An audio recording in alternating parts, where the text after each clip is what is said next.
Now to matters to do with risk. Treasury Principal Secretary Dr. Kamau Thuge has challenged private companies to develop proper risk management controls in the day-to-day running of their organizations to avoid companies plunging into financial distress. This comes months after the anti-bribery bill was assented to by the president.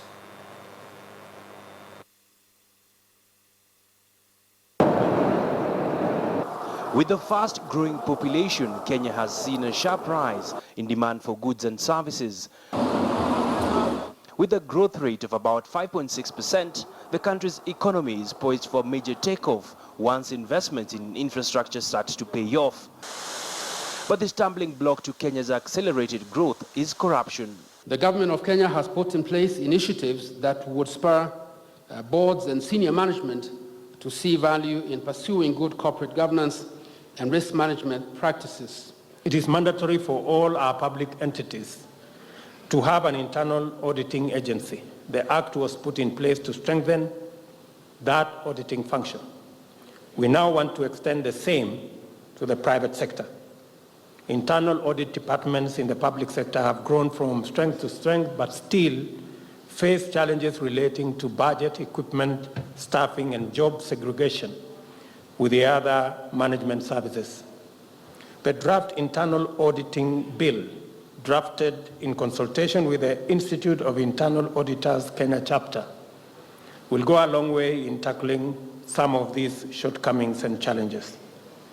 I ask the National Treasury, represented by our Principal Secretary here, to act on this bill and put in place the critical legislation for the internal audit function in both the public and the private sector. A recent survey by Transparency International ranked Kenya position 139 out of 168 countries.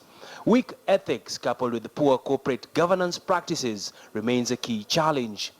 That we have what it takes to change the fortunes of our continent and our people. And it is our responsibility, first and foremost. We can only ask for help from others. But the primary responsibility is ours. And we must seize that responsibility and do what we must to ensure that the opportunity that presents itself does not slip away. Lack of proper structures and inaction on rogue managers has set a precedent of total abuse of office. This will no longer be the case, according to the Deputy President.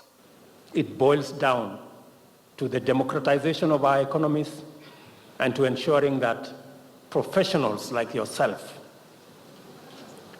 carry out their responsibilities and ensure that we keep out those who want to mismanage or misuse or steal resources that are meant for the growth of our continent and for the benefit of the people of this continent. A majority of companies have paid little attention to risk management, which exposes firms to mismanagement, which in some cases have ended up being disastrous.